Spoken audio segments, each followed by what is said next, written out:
महाराज जी, एक प्रश्न था महाराज जी। और जिस समय ऐसा कष्टपूर्ण बाहरी व्यवहार में महाराज जी आपका जीवन था महाराज जी, उस समय भी तो आप भजन करते थे। हाँ, तो निरंतर उस समय ज्यादा करते थे। उस समय ज्यादा इसलिए करते थे, अब जैसे सुबह से हम लगे तुम्हें समझाने में, उस समय समझाने उस समय केवल भजन था, किसी से मिलना जुलना नहीं, किसी से बातचीत नहीं, रात दिन भजन था। अब तो भजन का विभाग भी हो गया कि भाई 2 घंटे एकांतिक होगा, ये होगा वो होगा। उस समय कोई विभाग नहीं था, केवल भजन था। ना भोजन की व्यवस्था है, ना रहने की व्यवस्था है, रात दिन गंगा किनारे भगवान के भजन में महाराज जी, लगे। उस समय भगवान ने ऐसा विधान क्यों नहीं किया आपके लिए? हाँ, भगवान ने उस समय विधान इसलिए नहीं किया कि जब मटकी पक्की हो जाए और फिर पानी डालो तो पानी ठंडा करके पिला देगी, और अगर कच्ची मटकी में पानी डाल दिया तो फैल जाएगी। हाँ, उस समय कच्ची मटकी थे, अगर ये सुविधा दे देते तो फैल जाते। अब भगवान की कृपा से इस सुविधा का कोई फर्क नहीं है। जो हमारा लक्ष्य है वो हमारे साथ है। ये माया का जो प्रवाह है वो हमारे चित्त को आकर्षित नहीं कर सकता, क्योंकि इष्ट गुरु कृपा से मटकी पक्की हो गई है। तो भगवान ने ऐसी कृपा की कि बिल्कुल संभाल करके ऐसे लाए, और जब ये दिया तब भोगने लायक नहीं रखा। देखो कितने चतुर खिलाड़ी हैं। जब हम खाने लायक थे, जब हम भोगने लायक थे, तब भोग नहीं दिया, और जब भोग दिया तो भोगने लायक नहीं रखा। वो बड़े खिलाड़ी है, वो बड़े कृपालु है, कैसे जीव को बचाते थे। इसलिए भगवान ने उस समय नहीं दिया कि उस समय मटकी कच्ची थी। अगर विषय रूपी पानी डाल दिया जाता तो फैल सकती थी। आज मटकी पक्की कर दी और फिर उसमें भर दिया, तो अब वो ठंडा जल दूसरों को सुख प्रदान कर रहा है।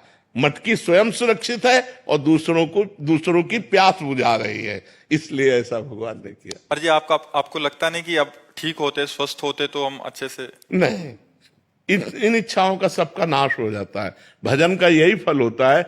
जब आनंद मिलता है, भगवदानंद, तो ये सब गंदी बातें, सब संसार के सुख, ये सब अच्छे नहीं लगते, अपने आप अच्छे नहीं लगते। नहीं तो फिर भगवदानंद का मतलब क्या रहा?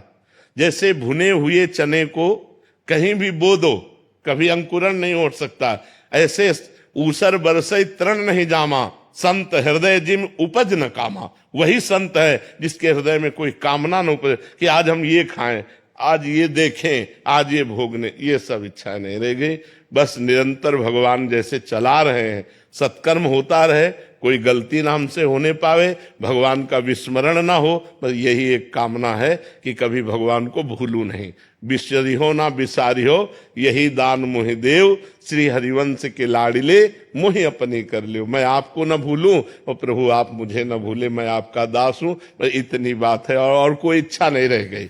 महाराज जी, जैसे आपने बोला कि कोई गलती ना हो, तो अभी भी थोड़ा भय रहता है कि कोई हाँ, गलती? भय रहता है, अब भी भय रहता है। ये तो मरने तक रहेगा।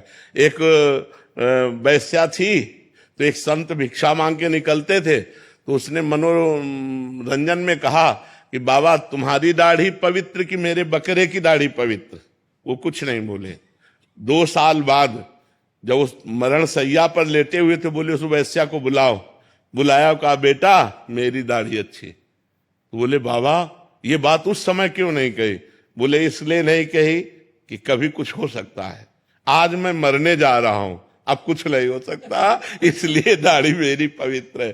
तो देखो, माया बड़ी बलवान है, बड़े बड़े ब्रह्म ऋषियों को भी आकर्षित कर लेती है। हम तो बहुत छोटे जीव हैं, इसलिए हम भगवान के सहारे हैं। भय यही रहता है कि भगवान को भूल ना जाऊं, कहीं कोई गलती ना हो जाए। ऐसा मेरे जीवन भर भय बना रहेगा, जब तक शरीर रहेगा तब तक ये भय बना रहेगा कि मेरे से कोई गलती ना हो जाए। और भगवान निरंतर भजन चलता रहे, कहीं भगवान को भूलकर माया में न फंस जाऊं। ये डर बना रहता है, ये डर है कि कहीं भगवान को भूल न जाऊं, कहीं माया में ऐसा कोई आकर्षण ना हो जाए जो भगवान का चिंतन छोड़कर माया का चिंतन होने लगे। क्योंकि शिव विरंचिका मोहई, माया कैसी है? शिव विरंचिका मोहई को है बपुरान, अस जिय जान भजी मायापति भगवान। ऐसी भगवान की माया की बड़े बड़े ईश्वर कोटि के लोगों को भी मोहित कर ले, तो अपने क्षुद्र जीव हैं, अपने मोहित हो जाए तो कौन सी बड़ी बात है। बड़े बड़े ब्रह्म ऋषियों को नचनी नाच नचा दिया। जो माया सब जगह ही नचावा, जासु चरित लख काहू न पावा। तो उस माया के आगे हम ताल ठोक दे, ऐसी बात नहीं। हमको डरना पड़ेगा कि भगवान आपकी कृपा से आपकी माया कभी हमको आकर्षित न करे और हम आपके भजन करते हुए शरीर पूरा हो जाए, ये डर रहता है कि कहीं वृंदावन न छूट जाए।